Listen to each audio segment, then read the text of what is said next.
ఆంధ్రప్రదేశ్ రాజకీయాల్లో ప్రత్యేకమైన శైలితో గుర్తింపు తెచ్చుకున్న నేతల్లో మాజీ మంత్రి గంటా శ్రీనివాసరావు ఒకరు.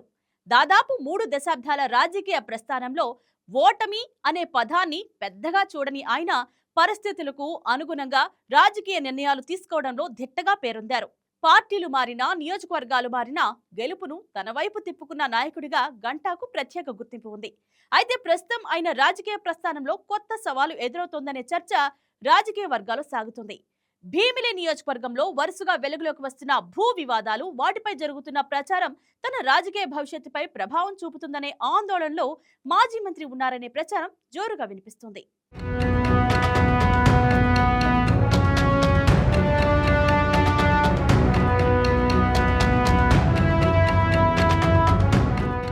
గంటా శ్రీనివాసరావు రాజకీయ జీవితాన్ని పరిశీలిస్తే ఆయన ఎప్పుడూ రాజకీయ పరిస్థితులను ముందుగానే అంచనా వేసి అడుగులు వేసే నాయకుడిగా కనిపిస్తారు.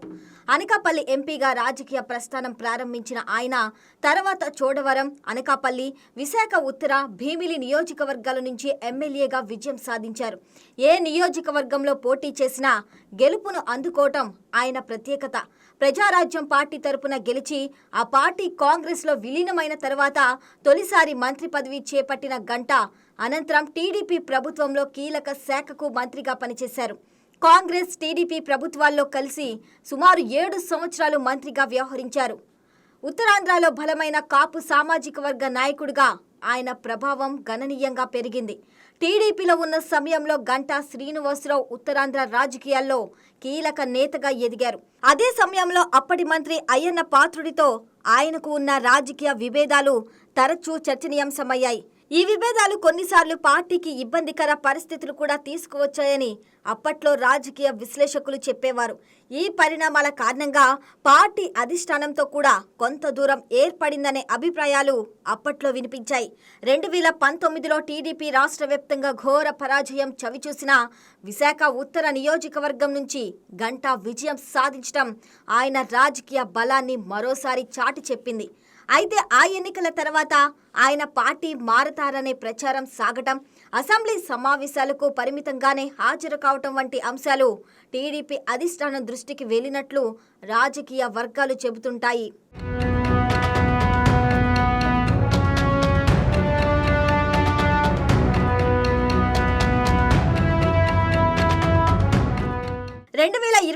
ఎన్నికల సమయంలో టీడీపీ టికెట్ కేటాయింపులో అత్యంత ఉత్కంఠ నెలకొన్న నేతల్లో గంటా శ్రీనివాసరావు కూడా ఒకరు. చివరి నిమిషం వరకు ఆయన అభ్యర్థిత్వంపై స్పష్టత రాలేదు. అయితే చివరకు తాను కోరుకున్న భీమిలి నియోజకవర్గం నుంచే పోటీ చేసే అవకాశం దక్కించుకున్నారు. అక్కడ భారీ మెజార్టీతో విజయం సాధించడమే కాకుండా రాష్ట్రంలో 2వ అత్యధిక మెజార్టీ నమోదు చేయడం ద్వారా మరోసారి తన రాజకీయ ప్రాధాన్యతను చాటుకున్నారు. దీంతో కూటమి ప్రభుత్వం అధికారంలోకి వచ్చిన తర్వాత గంటాకు మంత్రి పదవి ఖాయమనే ప్రచారం జరిగింది. కానీ మంత్రివర్గంలో చోటు దక్కకపోవడంతో ఆయన ఆశలు నెరవేరలేదు. అప్పటి నుంచి ఆయన భీమిలి నియోజకవర్గానికే పరిమితమయ్యారని రాజకీయ పరిశీలకులు విశ్లేషిస్తున్నారు. ఇటీవల భీమిలి నియోజకవర్గంలో వరుసగా వెలుగులోకి వస్తున్న భూ వివాదాలు రాజకీయంగా తీవ్ర చర్చకు దారితీస్తున్నాయి. విశాఖ నగర విస్తరణలో కీలక ప్రాంతంగా మారిన భీమిలిలో భూముల విలువలు వేగంగా పెరుగుతున్నాయి. ఐటీ, రియల్ ఎస్టేట్, పారిశ్రామిక పెట్టుబడుల దృష్ట్యా ఈ ప్రాంతానికి ప్రాధాన్యత మరింత పెరిగింది.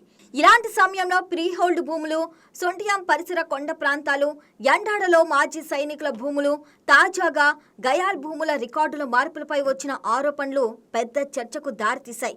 ఇవన్నీ 100 కోట్ల రూపాయల విలువైన భూములకు సంబంధించిన వ్యవహారాలుగా ప్రచారం జరుగుతుంది.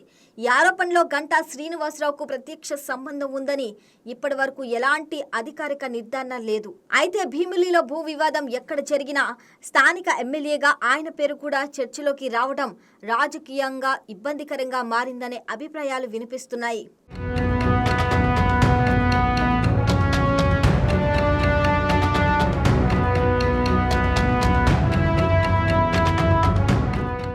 రాజకీయ వర్గాల్లో వినిపిస్తున్న సమాచారం ప్రకారం భూముల వ్యవహారాల్లో కొందరు తన పేరును ఉపయోగించుకుంటూ ప్రచారం చేస్తున్నారని గంటా శ్రీనివాసరావు సన్నిహితుల వద్ద ఆవేదన వ్యక్తం చేసినట్లు తెలుస్తుంది.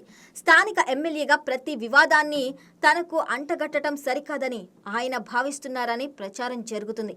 ముఖ్యంగా రాష్ట్రంలోని వివిధ స్థాయిల్లో జరిగే భూ లావాదేవీలకు స్థానిక ఎమ్మెల్యేగా ప్రతి వివాదాన్ని తనకు అంటగట్టడం సరికాదని ఆయన భావిస్తున్నారని ప్రచారం జరుగుతుంది. ముఖ్యంగా రాష్ట్రంలోని వివిధ స్థాయిల్లో జరిగే భూ లావాదేవీలకు స్థానిక ఎమ్మెల్యేనే బాధ్యుడిగా చూపించే ప్రయత్నాలు జరుగుతున్నాయనే అభిప్రాయం ఆయనకు ఉన్నట్లు వస్తున్న ప్రచారానికి ముగింపు పలకాలంటే పూర్తి స్థాయి విచారణ జరగాలని గంటా శ్రీనివాసరావు భావిస్తున్నట్లు సమాచారం. ఈ నేపథ్యంలో జిల్లా కలెక్టర్కు లేఖ రాసి భూ వివాదాలపై సమగ్ర విచారణ చేపట్టాలని కోరినట్లు తెలుస్తుంది. అలాగే వాస్తవాలను బయట పెట్టాలని అధికారులతో కూడా మాట్లాడినట్లు రాజకీయ వర్గాల్లో చర్చ సాగుతుంది.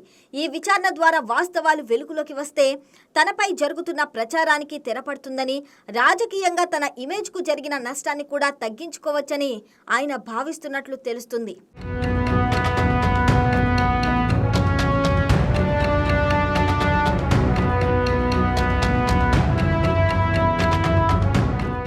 ఇకపోతే టీడీపీ ప్రభుత్వం భవిష్యత్తులో మంత్రివర్గ విస్తరణ చేపడితే సీనియారిటీ, సామాజిక సమీకరణాలు కీలక పాత్ర పోషించే అవకాశం ఉందని రాజకీయ వర్గాలు విశ్లేషిస్తున్నాయి.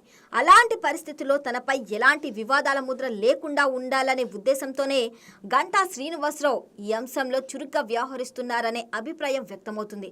రాజకీయంగా ఇది అత్యంత కీలకమైన సమయమని భావిస్తున్న మాజీ మంత్రి తన ఇమేజ్ను కాపాడుకోవటమే ప్రస్తుతం ప్రధాన లక్ష్యంగా పెట్టుకున్నారని ఆయన సన్నిహితులు చెబుతున్నట్లు సమాచారం. భీమిలి భూ వివాదాలపై ప్రభుత్వం చేపట్టే చర్యలు, విచారణలో బయటపడే అంశాలు రాజకీయంగా కీలకంగా మారే అవకాశం ఉంది. అదే సమయంలో ఈ వివాదాలు గంటా శ్రీనివాసరావు రాజకీయ భవిష్యత్పై ఎంత మేర ప్రభావం చూపుతాయన్నది కూడా ఆసక్తికరంగా మారింది. మొత్తంగా చూస్తే 3 దశాబ్దాలుగా రాజకీయాల్లో అపజయం చూడని గంటా శ్రీనివాసరావు ఇప్పుడు మరో ఎన్నికను కాదు, తన రాజకీయ విశ్వసనీయతను కాపాడుకునే అగ్ని పరీక్షను ఎదుర్కొంటున్నారనే చర్చ బలంగా వినిపిస్తుంది.